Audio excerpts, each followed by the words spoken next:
Some leaders build their reputation through titles. Others build it through the way they show up. Alex Vidal is the president of ERA Real Estate, leading a global network of more than 40,000 agents across dozens of countries. But his path to leadership didn't begin in the boardroom. He entered the real estate business at 19 years old, starting as a secretary, learning the industry from the ground up. Over the next 2 decades, he built a career defined by discipline, curiosity, and a deep belief that leadership starts with service. When you call your SOI, you're going to be that realtor, right? But there are ways to check in with your people and just really ask them how they're doing. And if you do it the right way, what ends up happening is the person on the other line, rather than you asking them about real estate, they're going to ask you, like, Darryl, so how's real estate going? Today, Alex carries another distinction as well, becoming the first Hispanic president of a major national real estate brand, a milestone that reflects both the progress of the industry and the responsibility that comes with leadership. In this conversation, Alex speaks with refreshing honesty about what it takes to lead in today's real estate landscape. He shares the importance of staying grounded through family, discipline, and personal growth, and why authenticity, not perfection, is what ultimately earns trust. This is a conversation about leadership, resilience, and the kind of mindset that keeps you steady in an industry that's constantly evolving. Let's dive into today's episode. Hello, everyone. Good morning, and thank you for joining us for Real Estate Unscripted with our very special guest, Alex Vidal. Hi, Alex. Hey, good morning. We're very excited to have you guys here. Darryl and Alex are going to have a wonderful conversation. This is Leadership Driven. Darryl and Alex, welcome. Take it away. Thank you, Julie. Thank you, everybody. And Alex, thanks for being here, man. I really appreciate this. I'm excited. Now, before we get started, Darryl, and I didn't notice, I got 2 questions for you. One, and I know you're supposed to be interviewing me. One, what is the football helmet behind you? Do you want me to tell you now? Yeah. That it's really heavy. I can't move it. Okay, well, just what team is it? What is it? It's actually Rudy Rudiger's helmet. Like his actual helmet? No. It's a fake real helmet. But Okay. he not only did he sign it, he wrote one of the speeches in the movie, because I had him as my keynote at one of my events, and just a little story on this. This event, when I started speaking in 1993, I had a vision of a particular type of event that would be transformational, and I always said, I'm going to have Rudy be my keynote. That was over 30 years ago, and so it finally came to fruition, so that means the world to me. I love it. All right, here's question number 2. It looks like you're wearing a Rolex. Which watch are you wearing? Let's see. It looks like you have the Oyster bracelet or the Jubilee bracelet on. It's actually I can't say the name. It's not a Rolex. But it's one of those high end. The hands are covering it. It begins with a P. A P. So, Panerai? That's the one. Oh, I have a Panerais. I have a Panerai. It's actually, I'm wearing my GPS watch right now, but my Panerai is like my daily driver. I love Okay. Panerai. All right, cool. So. Now that everybody knows how wealthy we are, let's get into this. Sorry, everybody. Listen, this is definitely unscripted over here, ladies and gents. If you go, when you go into your search function on Instagram, I swear to God, if you go on it's literally 3 things. It's food, or working out, stuff like that, dogs, and watches. Like, those are my 3, like everything that's on that search page. Well, you've got to see, mine's cats. You've got to see, I posted a video on my personal page where I was doing something for Leading RE, and I brought my cat to the office, and it walked right into camera shot. So we posted that as a funny thing. I was, and we'll get started on this. Somebody asked what kind of dog I have. I have 2. I have an 85-pound Mastiff Pit Bull mix who's, looks mean, and he's like, doesn't like, somebody will break into my house and he'll kiss him and not do anything. And then the other one is a boxer pointer mix. And I was on Schwab TV yesterday, first time on national TV, whatever. And I had to make sure and like load them up with treats and put them outside. So like for the 5 minutes that I was on TV, they were just, busy stuffing their face and not barking. I've seen those dogs on your social media, and they are scary as all hell. Yeah. It's awesome though. All right, so gang, thanks for letting us banter over here, because this guy took total friggin' control of this interview. So let me take control back. Thank you very much, Alex. Before I get into introducing Alex, I do want to say something to everybody who's on the call.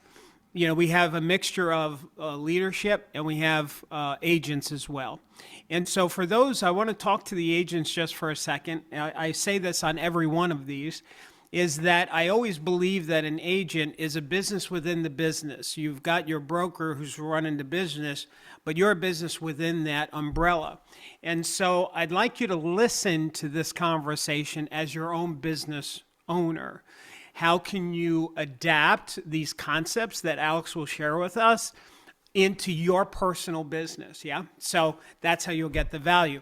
When it, as far as the chat is concerned, hey, Asmal, you guys can chat away periodically. I may look down at that. So if you want to talk to each other, that's good. But as Julie said, we got the tab that's called Q&A.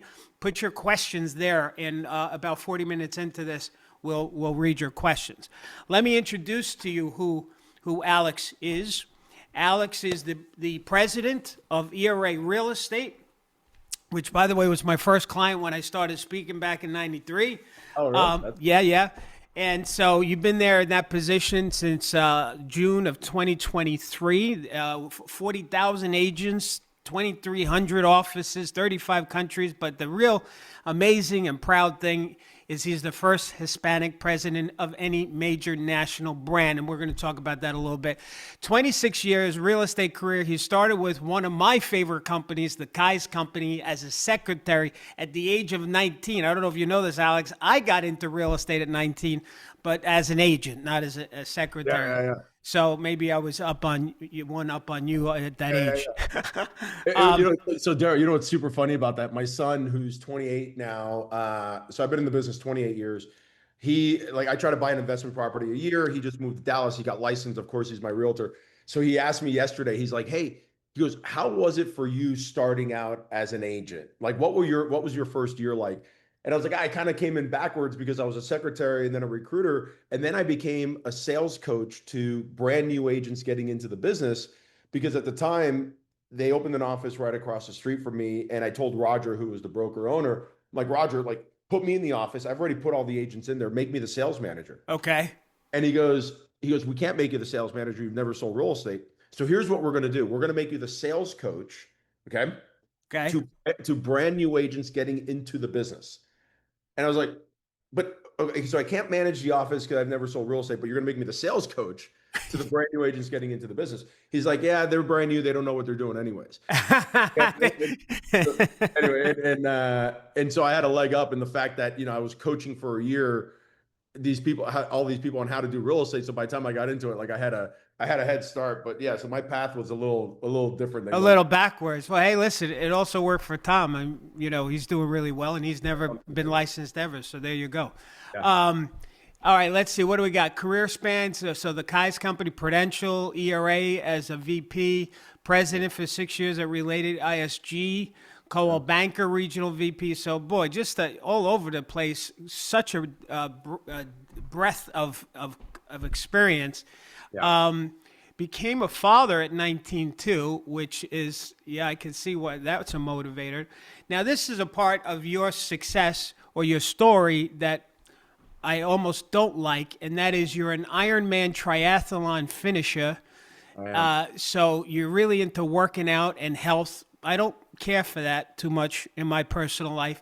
Yeah. And I can't relate to people who work out. So, good for you. Keep doing it. I'm going to stay at home on my couch. It's my therapy, man. Like, the physical benefits are great, but I think it's amazing how many ideas I come up with, or if I have something on my mind that I'm trying to work through, that I come back from the run and then I jump in my car and I'm like, oh shit, I figured it out. I've heard that the adrenaline, the working out, it helps with creativity. I just do a fireball and I'm good. Hey, I do that too sometimes. Don't worry about it. All right, okay. You can't be singular in what you do, Darryl. You gotta multitask. I have a feeling, Julie, there's going to be a lot of edits to this final interview.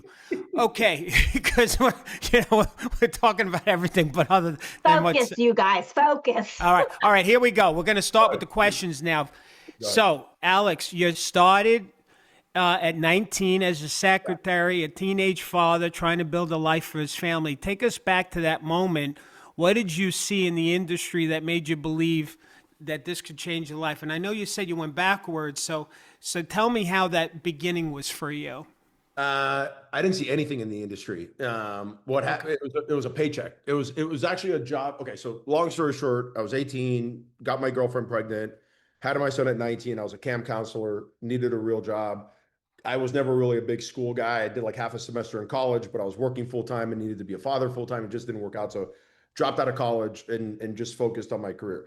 The only reason I got into real estate was I had an opportunity to either A, go sell advertising at the Miami Herald, which was a job that my mom just retired after 50 years. You know, she got it for me at 20 something years into being at the Herald to sell online advertising, or become the secretary at Kai's. And what I did was my parents, it's crazy just thinking back about it. Like my parents had a program on their big IBM computer that I could send my resume to fax numbers. And I faxed my resume, CPA, fax, like I sent it everywhere. It didn't matter. I just went down the line.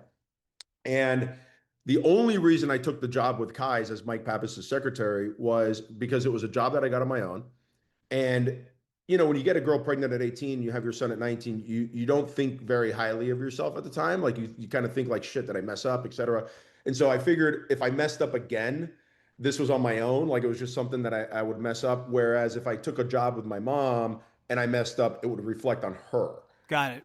And that's how I got started. And, you know, the trajectory kind of was when you're around these C-level suite people, you hear what they're complaining about. And I learned very quickly to build a career on filling the hole in the donut, like literally across the board. Like my 28 years, that's been like the underlying foundation.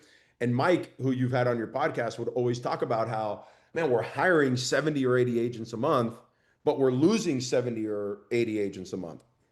And I'm literally opening his mail every day. And he would get a piece of mail once a week that was a list of all the brand new agents who just got into the business with their names, their phone numbers. And I'm like, hey, I was making $21,000 a year. And I was like, can I start calling on these agents and seeing if I can set up appointments for the different branch managers of Kai's? They had like 30 offices at the time. You go, sure, I'll pay you whatever it was. And apparently I was pretty good at it. And within 10 months, I was promoted to Mike's recruiting director, and then kind of just took off, you know, secretary, recruiting, telemarketer, recruiting director, sales coach, sales leadership. Throughout those years, there were long stretches with people, 5 years here, 6 years there. Florida, California in my early 20s, Colorado in my early 30s. And then I moved to Dallas in my early 40s, and I've been here 5.5 years now. Wow.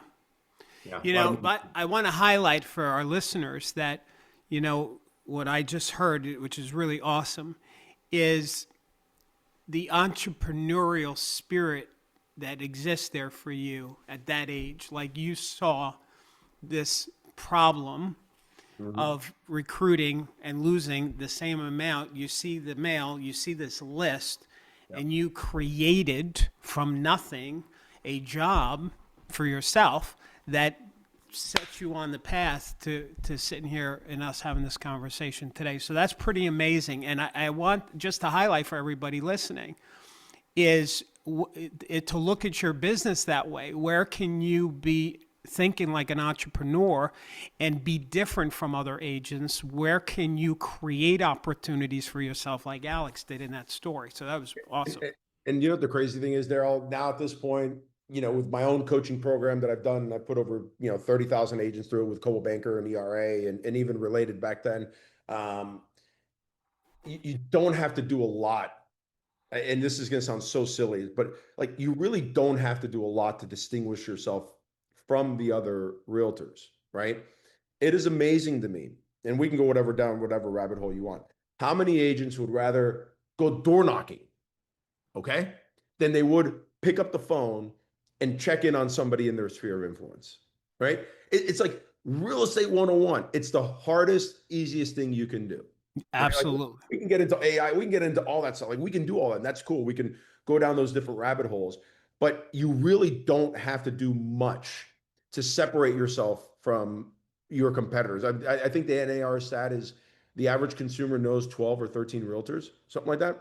Okay. I haven't heard that stat, but go ahead. Yeah, it's a huge stat. And then you look at why customers go to Zillow and they choose an agent off of Zillow.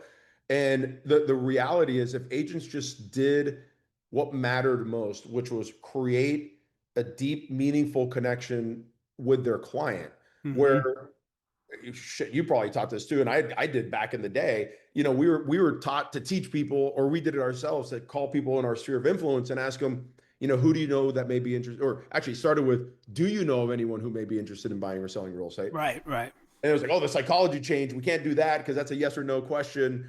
You want to ask an open-ended question. So you want to ask, who do you know that may be interested in buying? Right.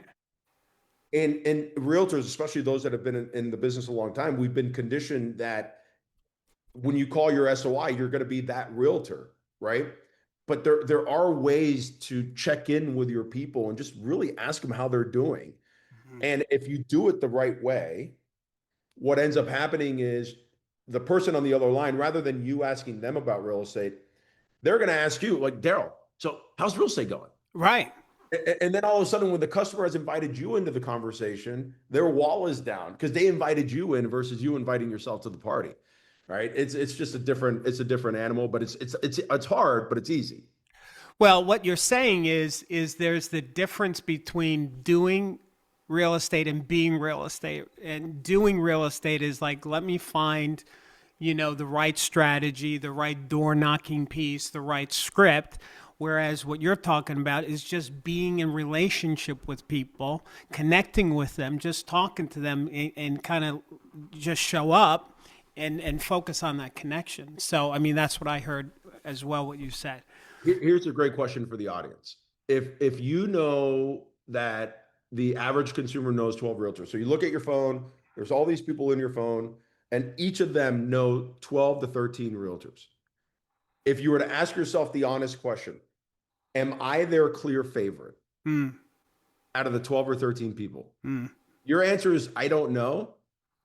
Then it's not a knock, but an awesome opportunity that you have ahead of yourself to make yourself the clear favorite. And that's a beautiful thing, man. Yes. I'm not sure how we went down that rabbit hole, but no, that's great. I hope this rabbit hole was good. Anybody in the chat, was that helpful? Let us know. I'd like to see that. And I'm sure Alex would as well. All right, here's next thing. Your parents fled from Cuba to escape the communism and built their wealth through home ownership in Miami, from my research. How is that, watching that journey, shape the way you think about real estate, not just as a business, but as a vehicle for freedom? Well, it's a couple things, right? So the story goes back to the 60s. Fidel Castro takes over. On my dad's side, my uncles and my grandfather were political prisoners. They were fighting against Fidel Castro. My grandmother, who was the real boss of the family, essentially sold all her jewelry, bribed the judge, got my uncle and my grandfather out of jail, sent them to Spain, and sent my dad to Miami. And my dad was a groundskeeper for the Catholic high school. And that's how he paid for his high school tuition. Essentially, was in exchange for tuition, he was a groundskeeper, right? Okay. My mom's family, super wealthy. You know, my grandfather had appliance stores and sneaker stores and all that. They had to essentially con him out of getting out of Cuba. So my mom traveled with my grandmother to Chicago to visit some family. Her grandmother wasn't of great health. So they called my grandfather and grandmother and said, you need to come to Chicago. We don't know if she's going to make it. You need to come here. And they fled Cuba. And once they fled, they couldn't go back. Right. And it was the best thing that ever happened. And so I saw a couple things. I saw what home ownership did in the sense of giving them the stability, right?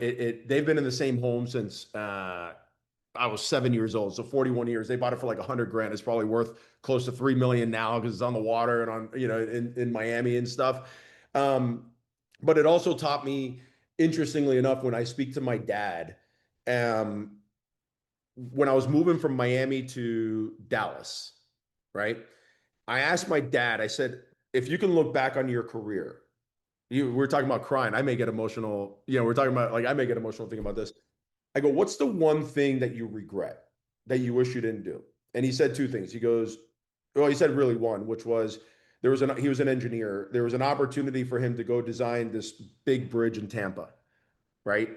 And the reason he didn't go was because my grandmother and my mom's side said, you guys can't leave Miami. You have your kids. We watch your kids, your family. And so he chose to stay rather than go. And he's like, I really wish I would have gone. Who knows what that would have done for my career. And he's like, so I don't want you to go to Dallas, but I don't want you to have the same regrets that I did. Hmm. So what my parents really taught me was, and I'm trying to hold it together here. What my parents really taught me was, we've been through enough in life that if you lose it all, like, you can always bounce back. And what's interesting is I have lost it all twice in my life. I'm 48. I'm going to be, I'm 47. I'm going to be 48 in May. I've gotten divorced twice. And every time I just came back even stronger. And so, like, my parents taught me that you can go through some serious things in life to where you have to, like, leave your country, where you're literally working to pay for your tuition or whatever. And you can still be grateful for what you have. And what my dad taught me was, take the risk. I didn't.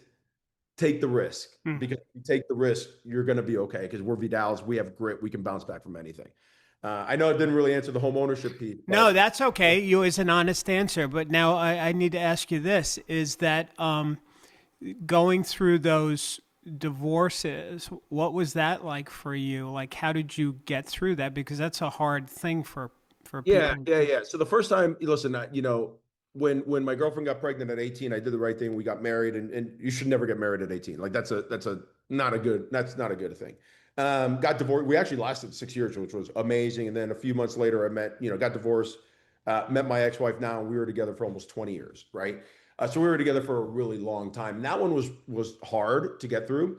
And I will never forget, like, this was January 2023, so just over 3 years ago. I was a wreck, right? And I went down to Miami and to go visit my family. And I remember going out onto a beach, and it just started rain. I went by myself to the beach, and it started raining.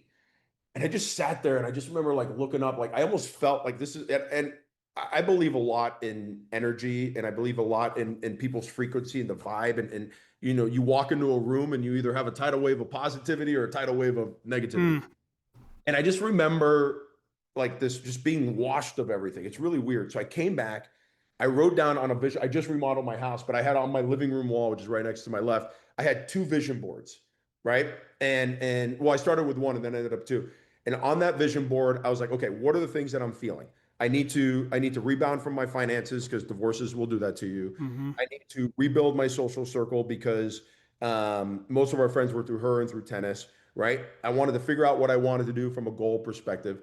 And I wrote it all down. Who are my friends that I do have that maybe they're not in Dallas, but they're somewhere, that these are relationships I need to focus on. But what were my financial goals? And my financial goals were literally sell my house, buy a new house, get promoted. Okay. This was in March of 2023. Physical goals: escape Alcatraz, which is a crazy triathlon where the swim portion of the race is you escape Alcatraz Island, do an Ironman.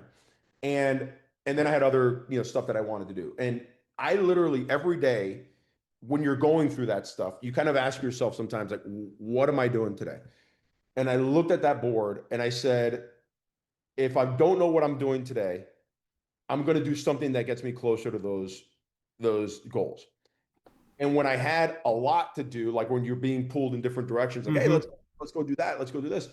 I looked at the board and I said, okay, does any of this get me closer to what's on there? If it does, then I'll do it. And if it doesn't, I'm not going to do it. So, like, you're newly single and all that stuff. I'm training for a huge race. Like, I was in bed Friday nights by 8 o'clock. I was in bed Saturday nights by 8 o'clock, because those are the big training days, or Saturday and Sunday. And even though my friends are like, come on, let's go. It just didn't get me closer to where I wanted to be. And so what they taught me are, like, you're going through stuff is inevitable. Okay. That's where having goals and having the discipline, whether you want to or not, to go after those goals is what gets you out of it. And within 3 months, I sold my house, I bought my new place, I got promoted, and I escaped Alcatraz, all within a matter of, I think it was like 8 days, something like that. It was crazy. It was crazy stuff, man. Wild. Well, I asked that, and I'm sure some people might be wondering why I would even ask that, because, for you, it was divorce with that question. But I know all of us business owners, agents, that we have these moments of challenges that emotionally it's hard to see how to get out of it. And, what I heard you just say is that you actually put a plan to it. Like you didn't allow yourself to get taken over by the challenges of the emotional experience of dealing with a divorce. You said, all right, like when you just said, I've got to get a new circle of friends because it was too connected to her, and that was part of your, like, to me, that's like a brilliant strategy to implement to help you get out of any mental funk that exists when you're dealing with that. Well, and Darryl, the crazy thing is, right? Like I'm overall a pretty positive person, and the way you joked before we jumped on air, like, or maybe I think you joked on air about having done an Ironman or whatever it is, like that the same way you train for an Ironman or any race or your fitness or your nutrition or whatever, you have to train your mindset. Okay, so and I'll give you a perfect example. Because I'm not immune to those dips. Neither is Tony Robbins, but he's definitely built systems to get himself out of it. And I have systems. I'll give you a perfect example. Last week, we had our ERA National Convention, right? 1,000 people showing up. Darryl, I want you there next year, by the way. We got to talk about that. Okay. So we have our ERA National Convention. We got 1,000 people coming to Austin. And within 48 hours of our convention about to start, we had, you mentioned Tom Ferry before. We were having Tom and Mike Ferry on stage for the first time ever. Not to like give each other a hug, but they were going to do like a dueling keynote, right? Yeah. Mike's wife, unfortunately, got sick. And I know you know Mike well enough that Mike doesn't travel anywhere without his wife. Mike had to cancel. So one of our main keynotes canceled. Okay. We like to host our conventions in the hotel. That way you're like, hey, if you're busy, you got to take a call. You can go right up. You don't have to leave. Yeah. And go there. Like, it's just easier when it's self-contained. Yep. Hotel had 6 elevators, 4 of them broke. Oh, okay. And then very tragically, there was a mass shooting in Austin Sunday morning. Our convention started Monday. Last week, it was a week ago, or almost 2 weeks ago.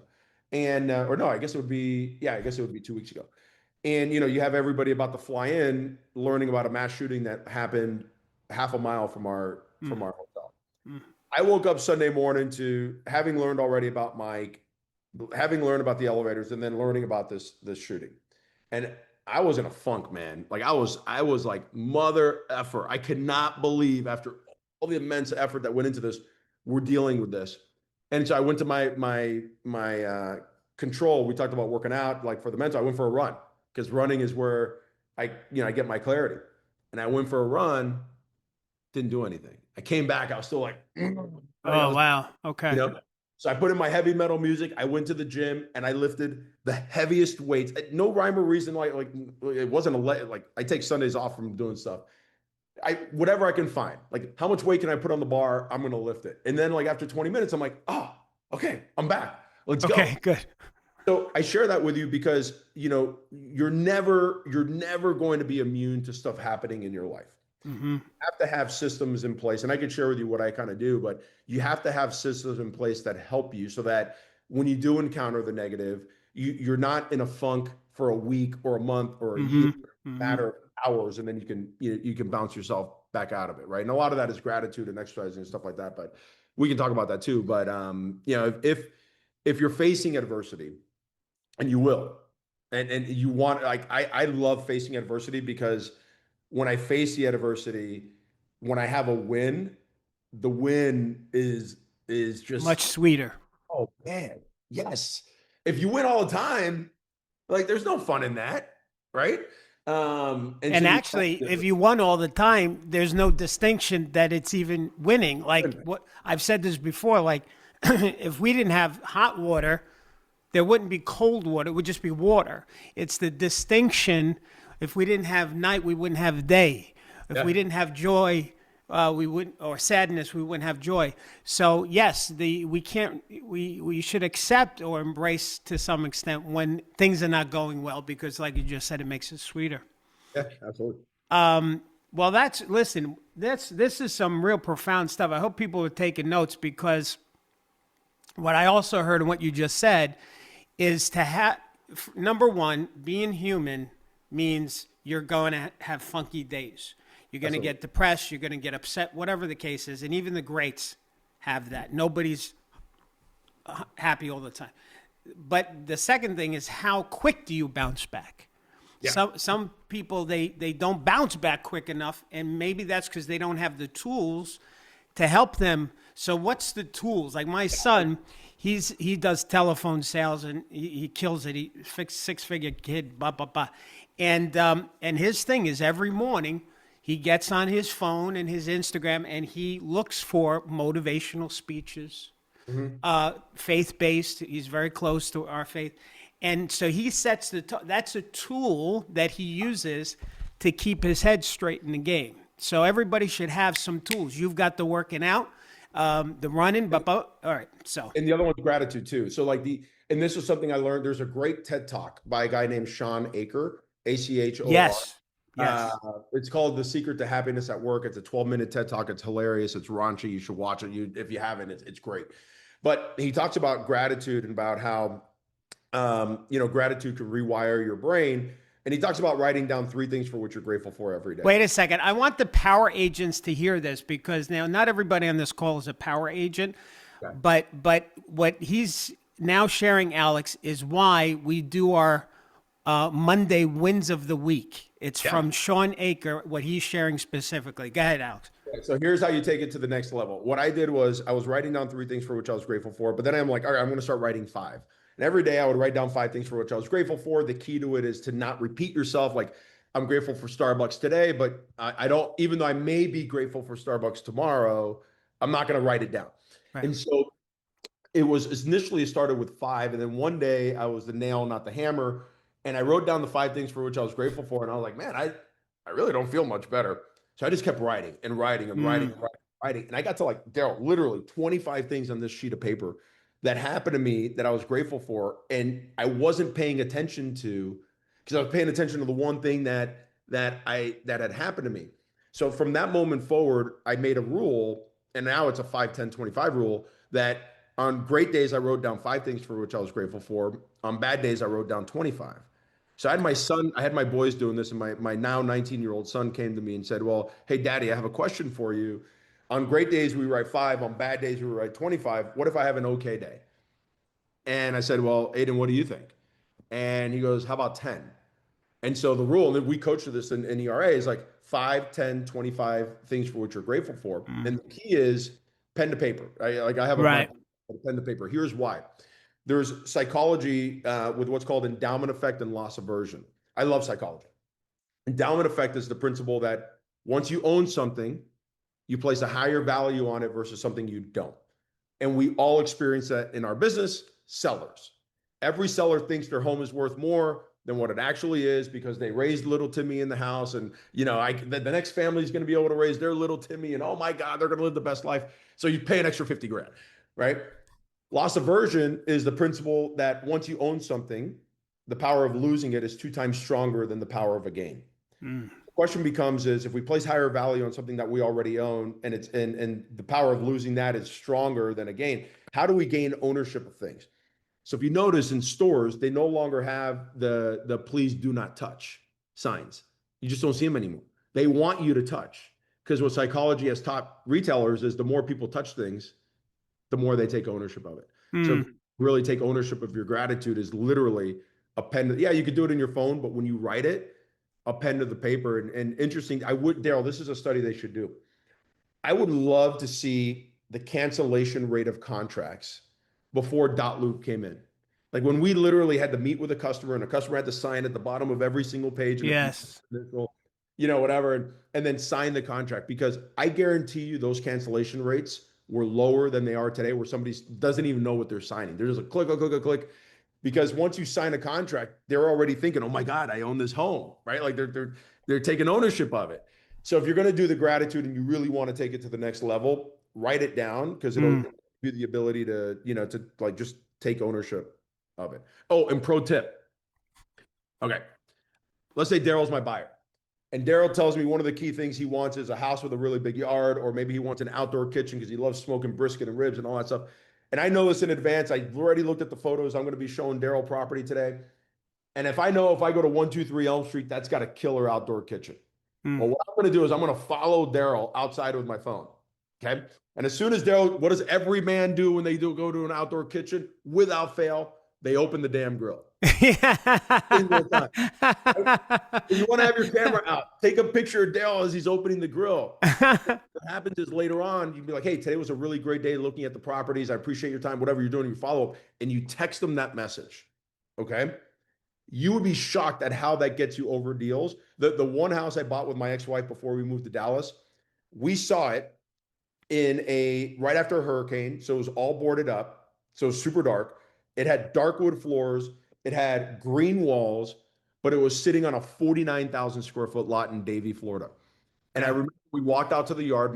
With my ex-wife now, we have 3 amazing boys. And even though we're divorced, we get along great. We actually bought a property together post-divorce as an investment. Nice. It can remain in the school district and all that stuff. She's one of my closest friends. Nice. She goes, oh my God, I can't wait for the boys to play here. Like, they're all soccer players. Like, this is going to be amazing. We do the inspection. The inspection came out that the house had to be replumbed, $20,000, like all this stuff. And I'm like, we can't buy this house, Priscilla. Like, we don't have the 20 grand to replumb it, whatever. She goes, I'll risk it. We're buying the house. She goes, Nice. our boys are playing in the yard. And that's an example of her having already taken ownership of the kids playing in the yard, right? And so I know we're talking about gratitude, but you can't apply this in your business. Absolutely. Absolutely. Awesome. Awesome stuff. All right. So you succeeded. Sherry Chris, an absolute icon. She's going to be on this interview. How did you approach stepping into her shoes as the legend she is and putting your own stamp on the brand?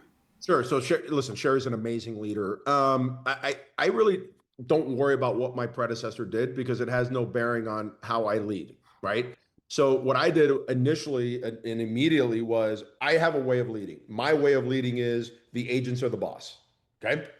They are the ones generating the revenue, I'm the expense to the company. That's the way I've learned in my 28 years in the business. And there's like that Gladiator movie, if you win the crowd, you get everything you want. I knew coming in, if I could help win the crowd, not only will our agents become even bigger raving fans of their broker saying, oh my God, I love being with ERA. I love being here. Thank you so much. They're going to become raving fans of ERA. And so my leadership style is very hands-on. I just lead the way I lead, right? And if it works for our brand, great. And if it doesn't, then maybe it wouldn't have been the right move for me. And what was interesting is when I was and I want to backtrack a little bit because I think it's important for people to know. I was running a brokerage in Miami called Related ISG International Realty. Took it over in June of 2014. They had 2 offices, 40 agents. I took over and they literally said, Alex, you got till the end of the year, kid. Let's see what you got. At the end of the year, they said, you got 1 more year. Fast forward 6 years, 6 offices, 600 agents, 666 on Friday the 13th. Beautiful. Wow. I was ecstatic where I was. I loved my brokers. I loved where we lived. But when I looked at where I wanted to be in my life a year from now, 3 years from now, 5 years from now, from that point, even though I was ecstatic today, that brokerage didn't play a role in where I wanted to be. I wanted to go national. Okay. So I made the move over to Coldwell Banker Realty on the company-owned side. That put me within Anywhere. And then 3 years into it, 3 brand president roles became available. Okay. Sherry Chris oversaw ERA and Better Homes and Garden. Right. And the president for Coldwell Banker on the franchise side got promoted. So I applied to all 3 roles. Okay. Not knowing. And they told me, listen, every brand has its own personality. And once you get through the initial interviews, if we like you, we're gonna select you to interview for a particular brand. And then they said, okay, you're gonna interview for ERA. And now looking back, even one day into the role, I realized why. Their broker owners are very much like me. Agents are the boss. We need to do everything in our power to help our agents live a better life, make more money. They are hardworking. There's no ego. They just want to win. And they wanted a leader that would mimic that. And I was that guy. Like, I was in the field. Last year I traveled 174 days. Okay. The year before that, super close. This year I've already traveled like 40 days or 35, whatever, some crazy number. And my entire, 80% of what I do, 90% of what I do, because I have an amazing team to handle everything else, is helping our agents and our brokers live a better life and make more money. And it just happens to have worked out that they like the same thing. Right. So I wasn't so much on filling her shoes. Like, I'm not a really big on, I got to do what they did well or whatever. Cause the reality is you do you. Yeah. I'll never forget. I was promoted on a Wednesday. That Friday, I used to go to a yoga class every Friday at 6 o'clock. And I was sitting in the parking lot of that yoga class, and I called my boss, Liz Geringer, who's one of the, I don't even call her a boss, I call her a mentor. I call Liz and I'm like, I just want you to know I'm going to redefine the role of what a brand president does. And she's like, huh? I'm like, Liz, I need you to trust me. She goes, I trust you. And she gave me the rope to go out and do what we needed to do. And now it's like we have one of the highest per agent productions in the country. And I think a lot of it is because of what we're doing to help our agents. And amazing when you do that, everything else you want to accomplish comes to fruition. You know? Yeah, you're perfect. You really are perfect for the brand. I'll tell you, as I said at the beginning of this, that one of my first clients was ERA. And there's a culture about ERA that, not that it's bad with any of the other cultures, but one of the distinct one is the upside down approach where we work for the agents, right? And they're the bosses, if you will. And also a sense of family, an authenticity that we talked about earlier between leadership and the agents, that they're not putting on airs. They travel to each other. Like if I had, let's say you and I were ERA brokers and I had a problem and I called you for advice, you wouldn't be telling me over the phone. Depending on what it is, you'd probably flying in to see me and spend time with me and open up the books and go through it. Talk to our agents, talk to our leadership team. Yeah. These people, these brokers are like family to each other. They literally travel for their birthdays. Yeah. They're each other's godparents for their kids. We had a broker whose ex-wife passed away. Not wife, ex-wife passed away. Okay. And like all of our top 30 flew in to be there for the funeral to support our broker, even though it was his ex-wife, right?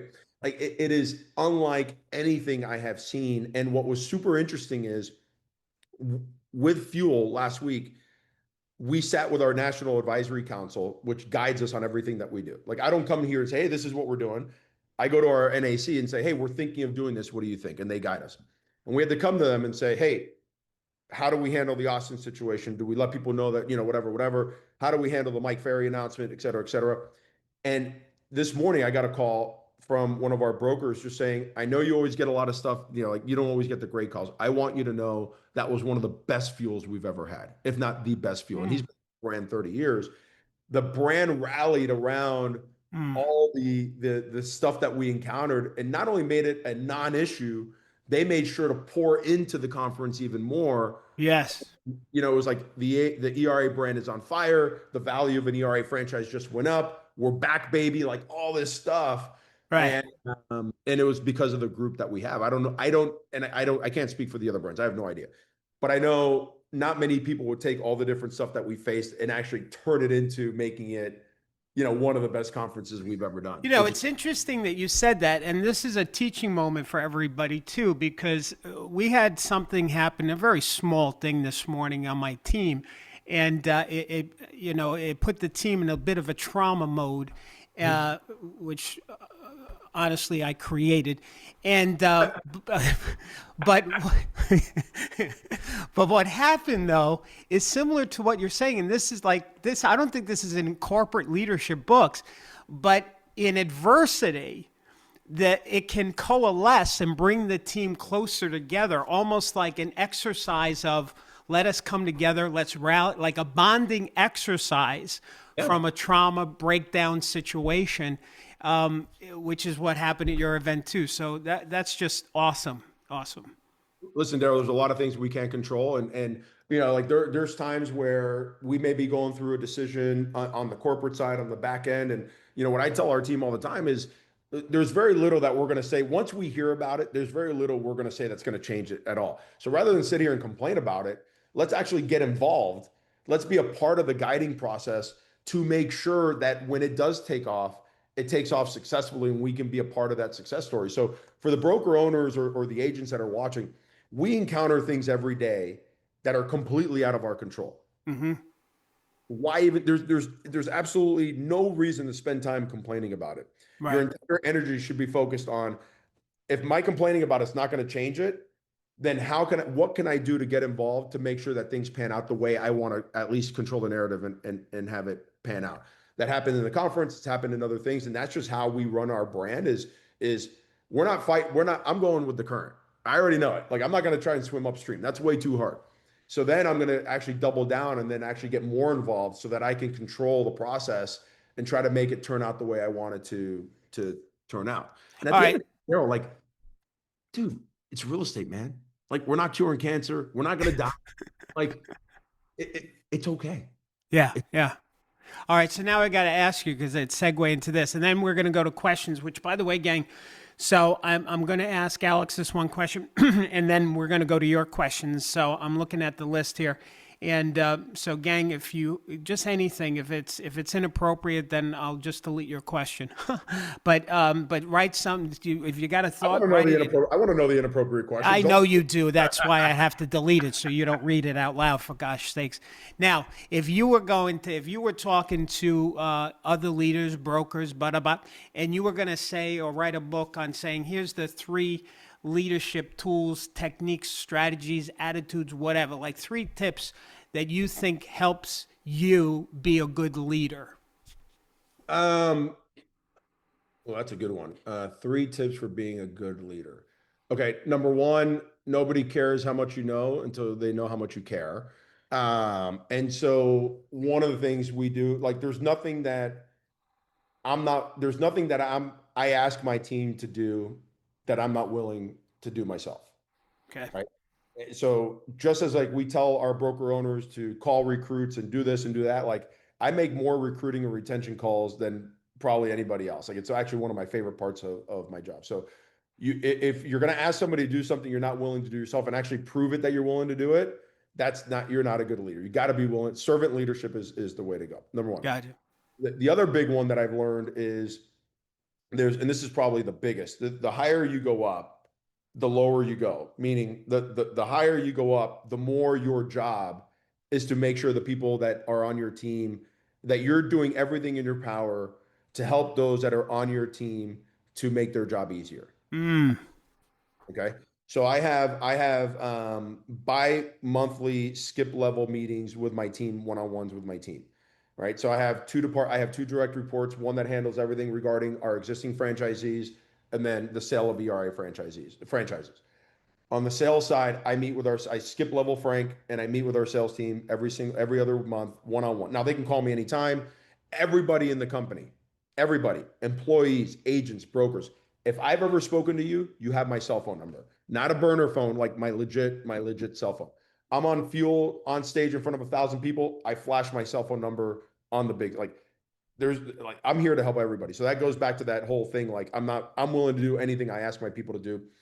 But then those skip level by monthly meetings allow me to get a pulse on what's really happening on the street too. Plus, I'm on the street a lot. But the way I end every single one of those one-on-one meetings is verbatim. What can I do to make your life easier? And so as a leader, my job is to make my team's life easier. Love and it. The last one is a very famous quote, no idea who it's by, that says, success has many fathers, failure is an orphan. Okay. A lot of people want to own the success. Nobody wants to own the failures. And when we come to our team delivering good news and bad news, okay, I allow our team to deliver the good news. Very rarely do I call a broker to deliver the good news myself. If I do, I'm the second phone call. I allow my team to own it, they make it, and then I may follow it up. If it's bad news, I make the call and I own it. My team doesn't make the call. Wow. Okay? So those are probably that's a great, and by the way, I didn't even look at whatever questions you had sent me. Actually, that wasn't even on the question, so there you go. Yeah, those are the 3 that I would tell you stand out the most. They were awesome, and I love the last one especially. All right, before I turn it over, I do have some rapid questions, like 1-sentence answer, because somebody actually wrote one of those here. We've already covered that. What's your favorite book?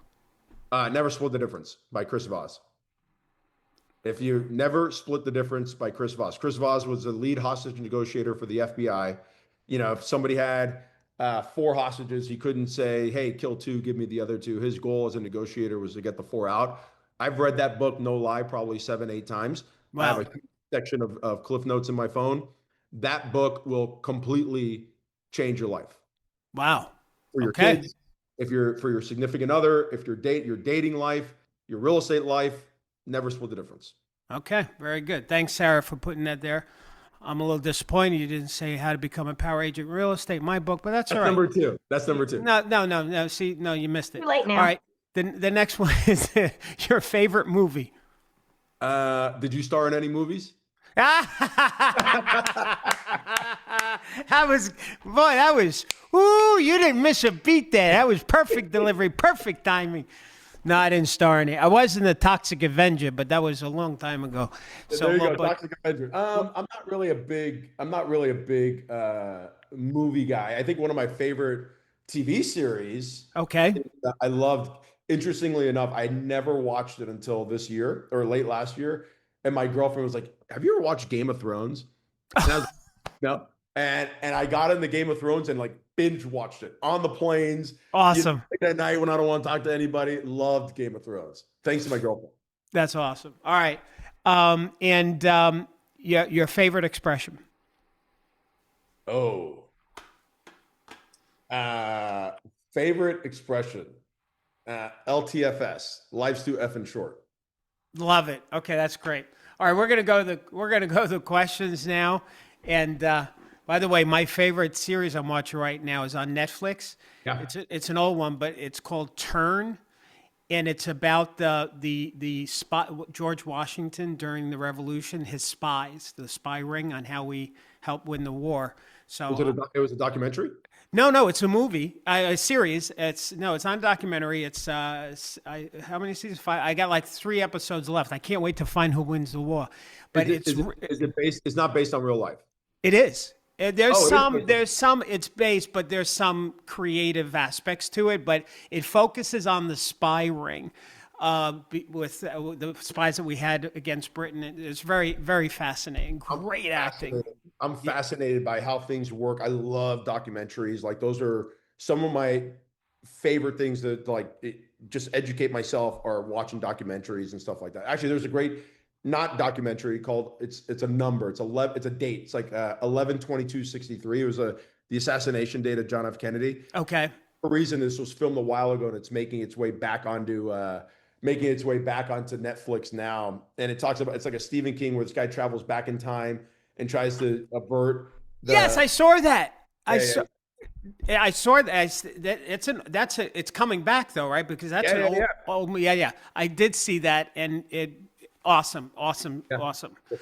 All right, let's do this. Julie, you want to read the questions, or should I read them, or what? Which would you prefer? We also have questions that came in advance. Let's do that. Do that. Yes. Thanks, Sarah, for reminding me. So some people emailed their questions in advance, Alex. So we'll start with those. Go ahead, Sarah or Julie. Perfect. I do want to say I loved your Success Has Many Fathers, and that was JFK. You just mentioned JFK. Oh, interesting. JFK, so now I know. After the Bay of Pigs. So that's crazy. Let's go. So first question, John Canino, do you need a big social media presence to be successful? No, you need a phone. Love it. You and Darryl are simpatico on that one. Nicole said, everyone in the industry says add value. What is your idea of value, and how do you stand out above other agents that are doing the same thing? That's a great question. That is a great question. Well, value is only important to the receiver of who you're speaking to, right? And this is something we talk about all the time. You don't necessarily have to go wide and shallow. You're better off picking a few things and going deep, but you have to figure out what those things are.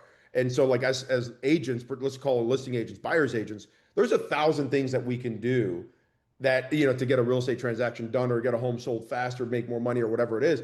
But it doesn't matter if the seller or the customer only cares about these 3 things.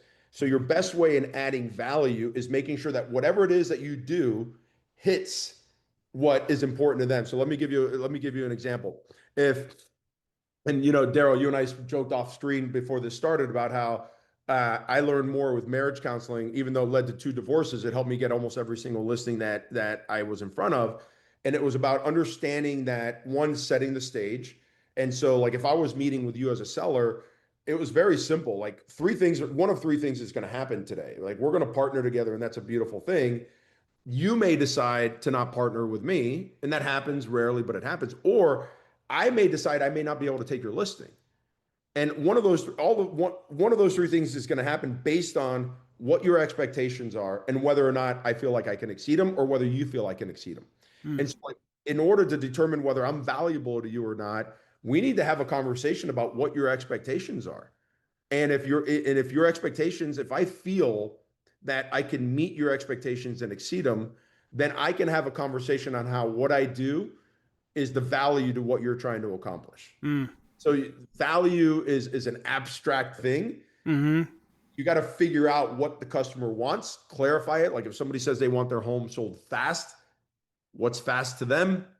Remember, we're in the business every day. They do this once every 12 years, whatever the number is. So like, what's fast to you? 30 days. Great. Is that close it in 30 days or go to contract in 30 days? I want $500,000.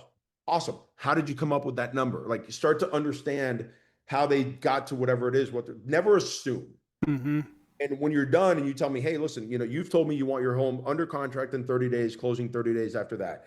$500,000, and you came up with that because that's what Zillow told you. You want as many people through the home. Like you told me you want open houses, but really the importance of that is you want as many people in the door and as much exposure as possible. And if I can do those three things, have I not only met your expectations, but exceeded them? And they tell you yes. Well, now I can take this toolbox of things that I do and pick out the ones that are going to hit those three things. And so value only matters if it's important to whom you're speaking to. But in order to know whether it's valuable to them is you got to find out what they want. And there's a second point I'd like to just add to that, because this has come up a lot lately, Alex, where like I had this one, I'll bring it back to the question in just a second, but I had a power agent who posted something, and so it made me call them, and they're older in years. I mean, not, like my age, and you're younger than me. So, but she felt disempowered because the team she's on are all full of younger kids and they're all talking this tech, blah, blah, blah. And so she started to feel maybe less than of her value. And so I'm now like on this thing of trying to tell people that you've got to find your voice because you do have value. You can't compare yourself to others and say, I wish I was more like that, or how do I do TikTok? Maybe I should do that. So I guess the point that I'm making here is that each one of us has our own voice, our own style, our own talents. And so when going on a listing appointment, for example, finding out what that value is for them, and then using your strength to help them get there. Don't feel like you have to be not you, that you have to be something else, because then you won't be authentic, it won't work for you, and it'll rob your joy. So yeah. Anyway. I mean, think about this, especially like if I was going up against an agent that had big social media and I had no social media, and I'll ask you this question, Darryl, we can even ask the audience, like, when's the last time someone called you and just asked you how you were doing? Right? No other intention, just how you doing? Darryl, you know what? I saw you were in Las Vegas last week. I'm going to Vegas next week. I don't know if you were in Vegas. I'm just making this up, but like made me think about you. I just wanted to call and see how you were doing. That just doesn't happen anymore. Right.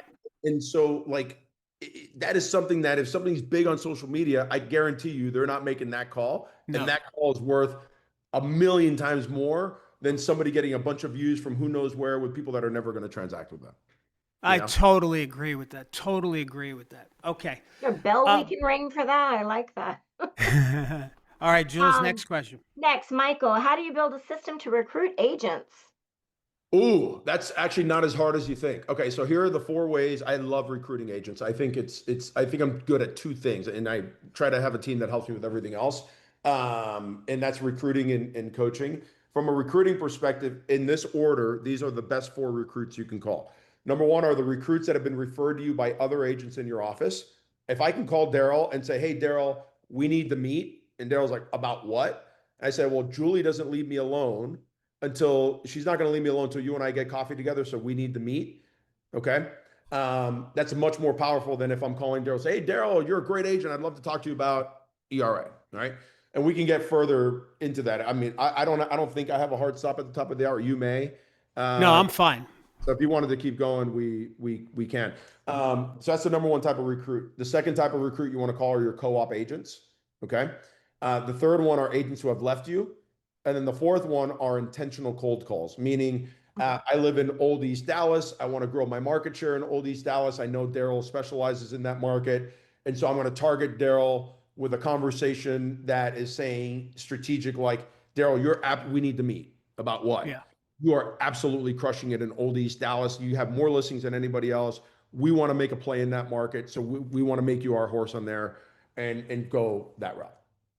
Awesome. Very great. Well, that was super.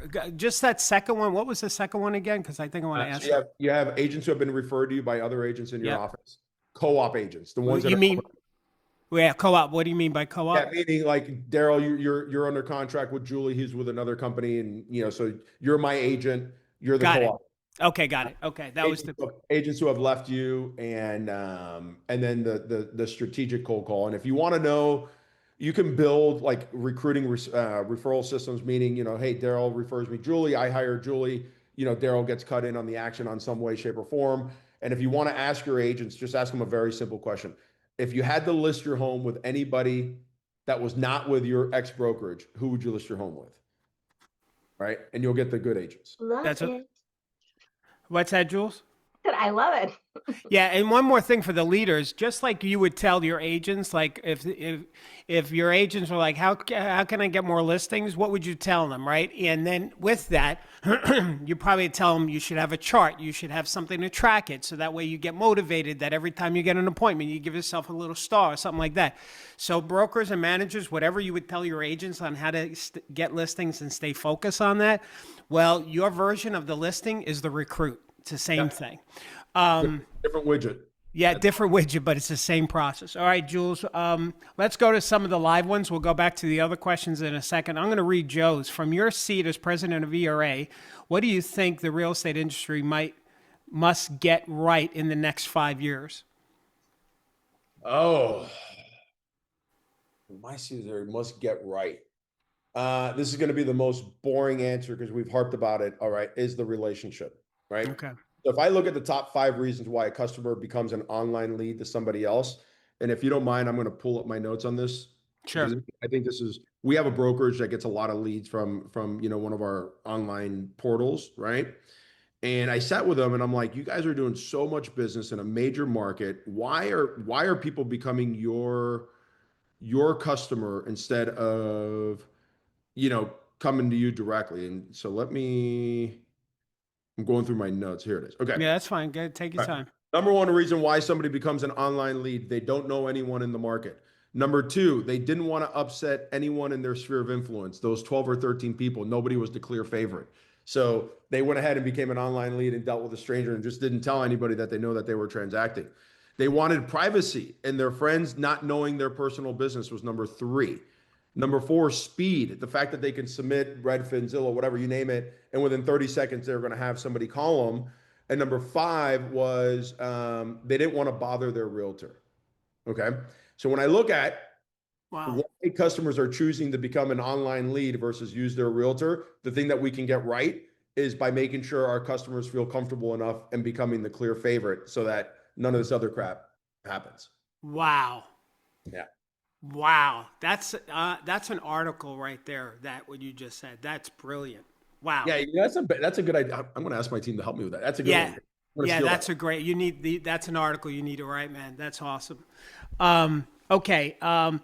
Awilda Gonzalez Rodriguez said, Alex, how do you feel about our Latino market as we are being blasted since the growth is phenomenal? Not to take away from anyone else, but do you relate to that with respect to your growth as agents? I don't know if I necessarily relate to it for that example. I think the Hispanic market is a market that has definitely the most potential. And as an industry and as an agent, there are opportunities for us, and we're looking at how we do this at ERA, to be able to provide more education and just more materials in Spanish so that we can reach our customer where they are rather than asking our customer to come to where we are. Yeah, it was interesting when I became the first Hispanic brand president. I actually did not talk about it a lot because I skipped levels. So to give you an idea, I was the regional vice president for Coldwell Banker here in Dallas, Fort Worth. Coldwell Banker has two arms to it. They have the branches that are owned by the company, and then they have the franchises. So I worked for the 10 offices and oversaw the 10 offices that were owned by the company. And at the time, Coldwell Banker had about 60 plus regional vice presidents throughout the country. They had I don't know how many state presidents, and then they had regional presidents and so on and so forth. So I went from an RVP with 4 layers in between, and skip leveled all that to become a brand president. Wow. And at first, I didn't really talk about it because I didn't want people to be like, oh, he got promoted because of that. Because he was Hispanic. I wanted to go out there and kick everybody's ass and then be like, oh, okay, now we see why he's president. And I remember sitting with Gary Acosta, who is the founder of NAREP, National Association of Hispanic Real Estate Professionals. And when I sat with Gary, I'm like, Gary, I'm having this dilemma. You know, like I'm the first Hispanic brand president. There are others now, like Leo Perea with EXP and others. And I remember, and he goes, Alex, one of my best friends who's worth $500 million went to Harvard Business School. He was the only Latino in Harvard Business School. And everybody else who was there were blue bloods. I'm like, well, what's a blue blood? It's like, you know, people, and he kind of explained, he goes, and he didn't want anybody to know he was Hispanic because he was there because he was Hispanic. Okay. And he goes, everybody there was bragging about the fact that they got into Harvard Business School because their parents made big donations to Harvard and as a result got into business school. And they were all bragging about it. And he was telling me the story about how he's like, well, screw it. If they're bragging about the fact that they got in because their parents made money, I'm gonna brag about the fact that I got in because I was Latino. And that really changed the way I thought about being the first Hispanic brand president, because whether it was a competitive advantage or not, I've proven my worth as president now. That's something I should lean on. So like when we do our coaching program within ERA, we now offer it in Spanish as well, because I'm one of the few presidents that coach their agents, period. If not the only, but definitely one of the few that speak Spanish. And I'm using that as a competitive advantage. Right. So. Well, we're losing your signal. Yeah, Alex. I don't know if that was funky. Yeah, I don't know if that was you or me, but I'm using it to my advantage now. So, and that makes total sense. And I got to just say something on the side. So I started trying to learn Italian because I'm Italian. I feel like I should know how to speak Italian, and my wife, she speaks Italian a little bit. And I'm having a tough time, and I keep forgetting how to say croissant, for example. A million times she says it, and I still can't have it stick. And she said something very profound to me. She said, just imagine how it is for Hispanics here in the States where English is not their first, and how they're trying to navigate that. And boy, when she said that, Alex, it totally changed how I feel about people who stumble with English, more grace that I want to give them now, because I can feel how hard it is, So, but Julie pointed out something, because we know how important that market is. All of our training material, the 2,000 pieces we have, there's an English version and a Hispanic version. Really? So, yeah, we did that because we felt that was the right thing to do. All right. Wendy Cole, I'm going to jump to Wendy's question. COVID has really changed the office culture, in my opinion, to a detriment. We have fewer and fewer agents coming into the office. How can I help encourage our team to come together, collaborate? Synergy and teamwork are crucial to the success, in my opinion. Oh, so this is a hard truth answer, right? This is where I tell people the way it is, and if they like it, great, and if they don't, great. They're not coming in because they don't see value in their time in coming into the office. So how do you have to think about how you go about creating value for them to want to come into the office enough. If your sales meetings aren't great and you're only offering them via Zoom or in person, you may want to say, if you want to be a part of our sales meeting, you can only come in person. There's no more Zoom anymore. Things like that. Like if they're not coming in because they don't see value, as simple as that. So you have to look at what are things that I can do to create enough value for them to say, it's worth it for me to get dressed, come in. So for example, when we do, and I know you have your own coaching program, Darryl, so what we do is ERA specific and that's it. Yeah, that's fine. When we do it, because our brokers have that issue. We do it in a way that the agents cannot attend virtually. They have to attend in office. And then as an office, they have to tune in as a watch party. And the way that evolved was I was always doing it in person. COVID hit, moved to Dallas in the middle of COVID. And then I started doing it for my offices here in Dallas, Fort Worth in person. And my boss at the time, my boss's boss, who oversaw the central region for Coldwell Banker, said, "Hey, I want you to do this for the entire central region for Coldwell Banker."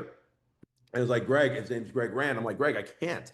Like, I'm a Miami Cuban, man. I come into the office, I talk with my hands, I'm loud, like I gotta be there." He's like, "Well, you gotta figure it out." I'm like, "Well, I can't." Well, this was back in a time where, depending on who got COVID, if you got COVID or somebody in your family got COVID, it was worse if somebody in your family got COVID. If somebody in your household got COVID, you had to wait the 2 weeks for them to write it out and then wait another week to make sure that you didn't Right. contagious. Catch it. Yeah. Yeah. Where if you Show got it, symptoms. yeah, correct. And so this happened in the middle of my coaching program.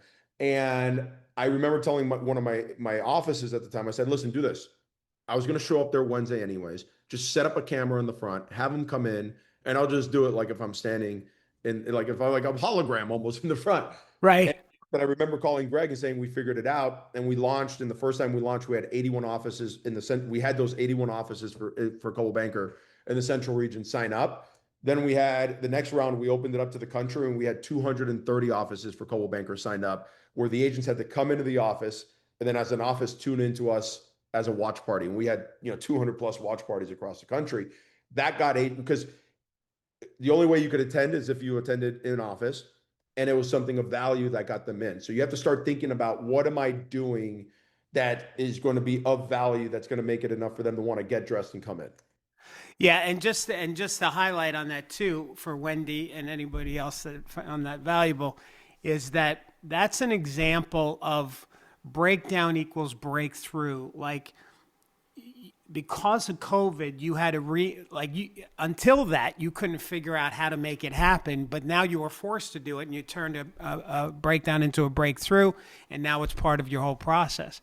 So I am 99.9% certain one of the main reasons why I got promoted was the fact that the coaching program had gone national and gave me the exposure at the national level and gave them proof that I could be in front of a national audience and kind of get along with everybody kind of deal. Yeah. And, yeah. Awesome. All right, Julie, let's go to another question that was written in advance. Sure. And I think Tamala has kind of a lot of questions rolled into one, but it takes some of other people's questions into consideration. Okay. She gets solicited for a lot of marketing. Everybody's trying to get money out of agents. Seems like scaling your business is nearly impossible. I get to a certain level, then I stop. Biggest question is, how do I accomplish moving to the next level without breaking the bank? I'm willing to put money into my business, but where? And I'm burned out. I'm exhausted. I feel like a lot of people feel this way. Database disappeared.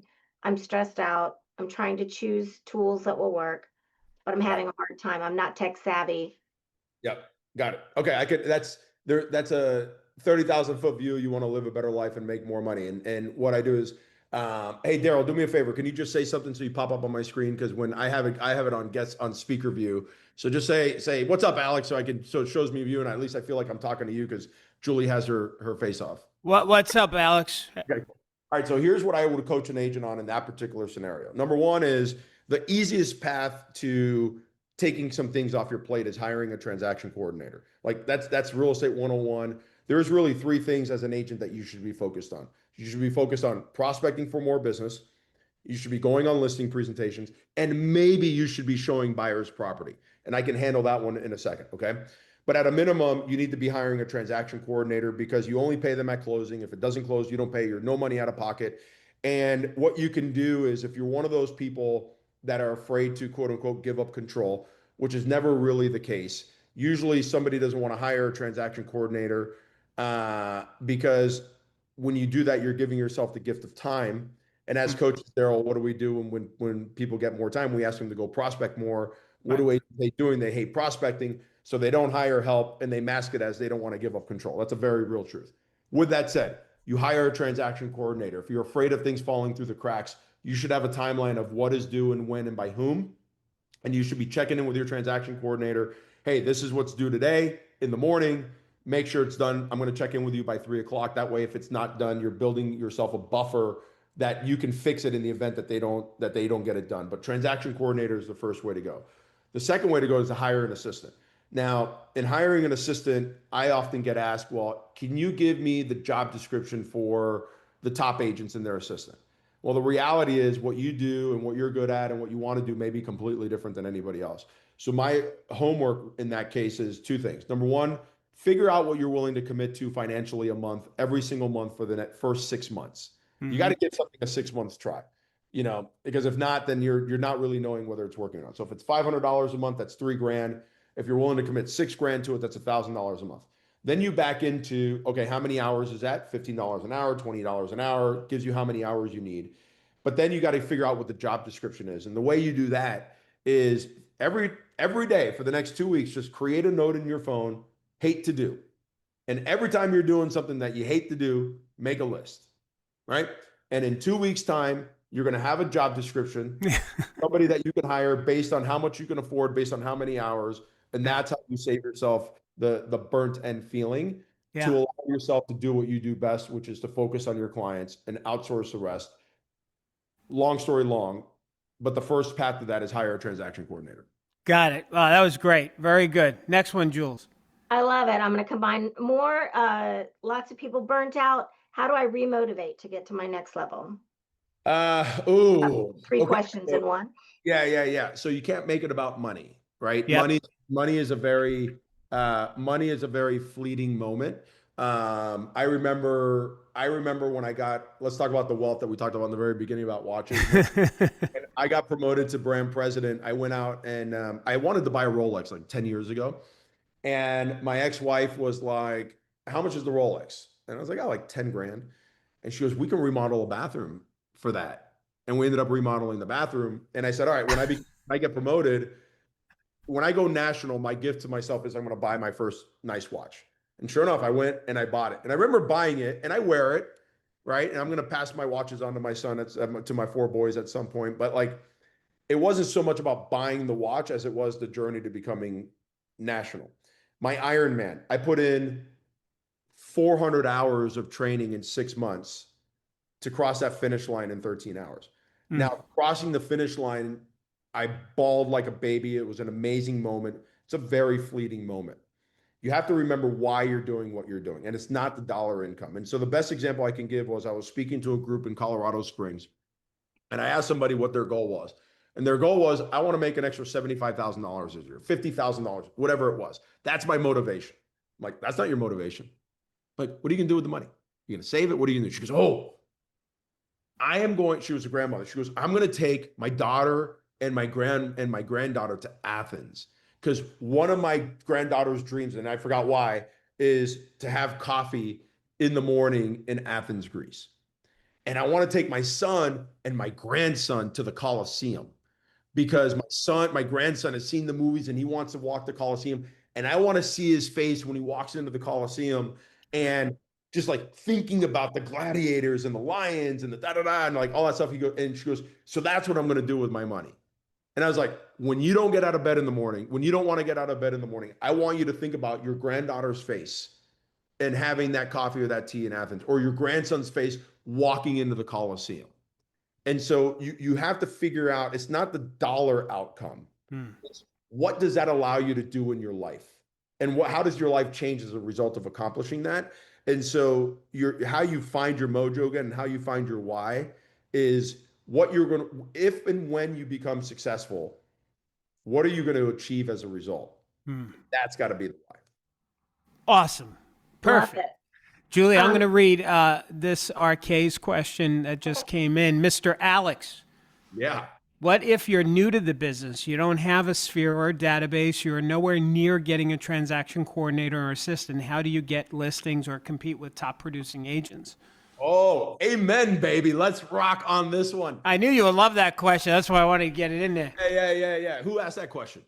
It's Rob K is his name. All right, Rob. So you are living exactly what my 28-year-old son is living. Just moved to Dallas in middle of December, started his real estate journey in January, My sphere of influence in Dallas, for the most part, is realtors, right? And so he knows nobody. And he asked me, he goes, and he's trying all this social media, and he's doing great. He's getting hundreds of thousands of views and impressions and all that stuff. And I said, what are you doing today to meet new people? And we started talking about it. And I said, okay, for the next 30 days, I want something on your calendar that is proactive to put yourself in front of new people. You can do it a bunch of different ways. Every Saturday and Sunday, what do? Open houses. One of the most successful agents in Miami. The guy does 300-400 million a year in sales by himself. His first year, Nelson Gonzalez, his first year in the business, held an open house every single Saturday and Sunday for a year to get himself in front of more people. That's one. The other one is I was a big door knocker when I sold real estate, and I was competing against two guys that dominated my farm area was a neighborhood called Keystone Point in Miami. Okay. These guys had 90% market share. Wow. And I started door knocking, and what I realized was, even though these two agents dominated that market, nobody wanted to go up against them for that reason. Nobody, like, they think that they're going to lose because these agents dominate the market. The reality is nobody ever wanted to go up against those agents, not giving the consumer a choice with whom to list their home with. So I actually prefer when an agent dominates a market, because now I can go in and be the alternative, because these two guys were jerks. You know, they probably still are. Door knock every single day in my farm area. And that's a whole different conversation. But my son came up with the calendar where for the next 30 days, he was holding 8 open houses. He knew what communities he was door knocking and the ones that made sense for him to door knock. He met a developer who he was able to, the developer's like, hey, I don't have representation here on Wednesdays. Do you want to sit here every Wednesday all day and pick up any buyers that come in? Yeah. Already got his first listing, has a deal that's about to close, and he's working with 3 buyers right now as a result of having something on his calendar proactively every single day to put himself in front of people. Awesome. Easy peasy. That's a great answer. All right. So Julie, so let's go to some of those old questions that you've got. Yeah, I would like to combine another couple, and that is, what do you think of AI as a tool in our business, and are you concerned at all about how it affects real estate and agents? Absolutely not. AI is, so Darryl, do you guys coach a lot on AI? We actually have our own, I'm proud to say we're the first real estate coaching company to have our own AI coach that's not ChatGPT repat. Like we actually purchase our own. So yeah, we're into it. Okay. So here's what I think about AI. AI is a fabulous way to give yourself more efficiency. It's a fabulous way to put yourself in front of more consumers. But at some point, the AI runs out, and you have to be able to talk the talk. And I'm going to give you 2 recent examples. I used AI. I love car shopping, like absolutely love it. I used AI to pin 5 dealers up against each other to purchase a car for one of my twins who just turned 16. The other one, we bought a used car. It was easy. The other one wanted a Toyota Corolla hatchback. We were going to lease it, because we wanted at least one of them to have a new car. And I got this killer deal that nobody else could touch.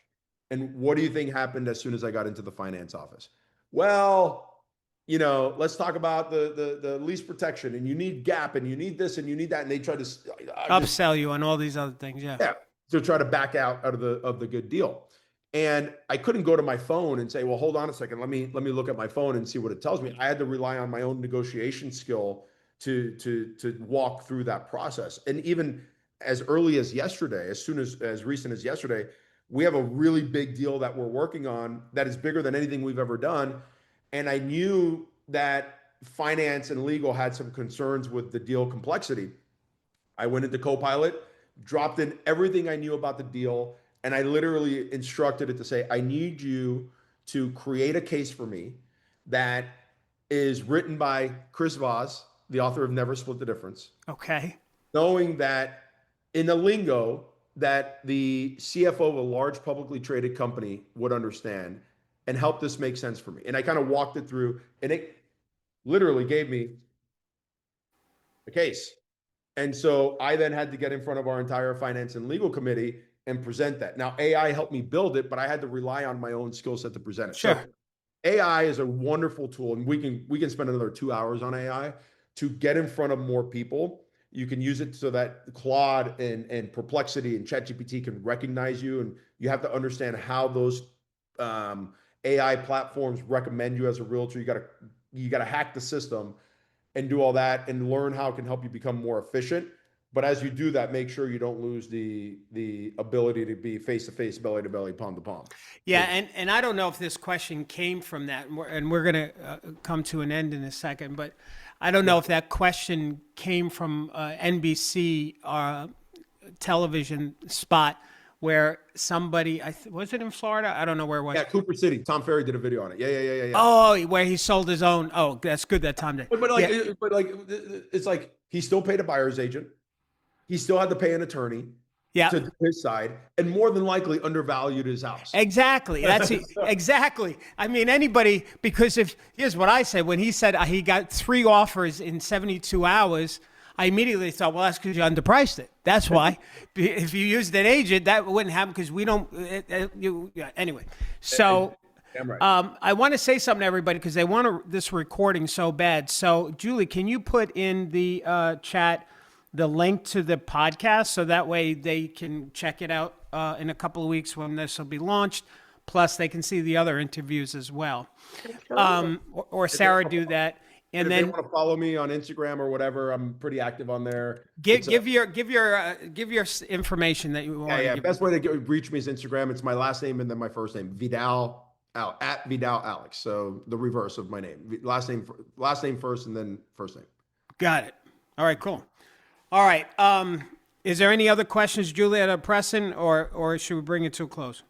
No, I mean, I think if you can cover maybe Joe's question and then just a life balance, because you feel like you have all that energy, maybe a life work balance question, and then Joe's, and I think we can. That's a good idea because I'm ready to take a nap after this interview with Alex. For God's sakes, you're wearing Darryl out here. What was Joe's question? I'll read it. Yeah, it's here. For years, brokerage growth has revolved around recruiting agents. In the next phase of the industry, do you think the competitive advantage will still be recruiting or building stronger systems that help the agents you already have succeed? All of the above. When we speak to a prospect that may be considering, purchasing an ERA franchise, we talk about one of the main things we talk about are the 3 ways in which you can grow your brokerage. One is what you already have in your house. Like you already have these agents. These agents may go home every night and may not come back the next day. The way you prevent them from leaving your brokerage and staying with you is by helping them live a better life and make more money and helping them become more productive. That way they stay with you. The more productive they are, the more money they make and the more money that you make, quite frankly. So that's number 1. Number 2 is recruiting. And then for companies like ours, the M&A perspective as well. Those are the 3 ways to grow brokerage. M&A, and then ancillary revenue like mortgage, title, insurance, and all those things that your brokerage can feed into. That's how you can have a very profitable brokerage. And on the life balance, Well, before you jump there, because I want to embellish on this real quick, because your thoughts on because it ties into Joe's question, your thoughts about the Compass and Anywhere merger. Yeah. And I think there was something else in regards to that. I guess, no, that's pretty much it. Your thoughts about. Well, I'm super stoked. I'm super stoked for ERA in particular because, Compass International Holdings now has 9 brands. You have the 6 from Anywhere, ERA, Better Homes and Garden, Corcoran, Sotheby's, Century 21, and Coldwell Banker. And you have the 3 from Compass at Properties and Christie's International. So now under this umbrella, you have 9 of some of what are the most powerful brands in the industry, right? Mm-hmm. Super awesome. And we have those 9 because somebody that's at Sotheby's necessarily won't be at ERA and vice versa, like different strokes for different folks. But we are the only one of the 9 brands that actually has what we call a powered by model. So if you were Darryl Davis Realty and you wanted hey, I want in on what they're doing. I want in on the collective power. I want in on the technology. I want in on all that stuff. But man, I worked really hard to build Darryl Davis Realty. I don't want to give that up. Well, we're the only one of the 9 brands that actually allows you to come into the family and remain Darryl Davis powered by ERA versus having to attach a Coldwell Banker Darryl Davis franchise or Century 21 Darryl Davis. Oh, fascinating. I didn't know that. So when they launched this back in September, the announcement that Compass was buying Anywhere, and then now we closed in January, I've said it and I've said it 1,000 times. we are the one brand that stands to benefit the most because of the fact that there are many people throughout the country that have worked really hard to build their brand and don't want to give it up. And I'm the one brand's like, okay, don't. And let's work there. So I'm super stoked with everything. Cool. Very cool. All right. Yes. Now the life balance. What would you say to somebody to get some more balance in their life? There is no balance. It's amazing how when you cut out all the shit in your life that's an energy time suck, how you have time for everything, right? Like I wake up early, I work out every single morning. I have boundaries. Like having boundaries is a very real thing. And a lot of agents think that customers are going to leave, are not going to use them because they're not answering their call at 10:30 at night. Like you get what you tolerate, right? So I have very few things that I spend my time on. And as a result, it's like sometimes my kids require a lot more from me. Sometimes work requires a lot more from me. Sometimes I require a lot more from me just for myself, right? So having boundaries is super critical to having work-life balance. And the word no is a big thing too. Saying no a lot. Well, and just to highlight that, when you don't say no, like you're afraid to lose business by saying no, or you're afraid to lose business because you have boundaries, that's actually, when you think about it, you're coming from a scarcity mentality. Yep. That you need to always be available and always say yes. And in an odd way, by you having that scarcity mentality, you actually create scarcity. Yep. So there's that piece to it as well. All right. So I got to say, I don't know about you all, but I thought this was one of our best interviews, Alex. So there you go. Right. I don't want to hear one of. I want to hear the best. Lie to me. Lie to me. Tell me it was the best one. It's okay. Can y'all jump into the chat and help us thank our yes, yes, Julie. Thank you. Everybody that are still with us, do me a favor, because I didn't pay Alex because I can't afford him. So you need to pay in kindness. Can you please write in the chat, what did you think? Send him some love. Tell him what was good for you. If you have an aha, if you want to write that as well, because we're going to send this chat to Alex, as we do with all of our interviewers, because these things, this conversation, Alex, made a difference in people's lives. I know that because you were also authentic, you were raw, you shared incredible stuff and great strategies as well. So I really am so thankful and grateful that you took the time out to make a difference to our audience. So thank you. I love you, dude. You're awesome, man. Thank you for your time as well. And just like give me a follow, reach out, DM. I check all the time. And so if you need help with anything, just give me a holler. Okay. Alex, thanks again, and we'll circle back. You and I would love to share the stage with you. That would be awesome. Yeah, we'll talk about that for sure. All right, buddy. All right, thanks everybody. Keep smiling.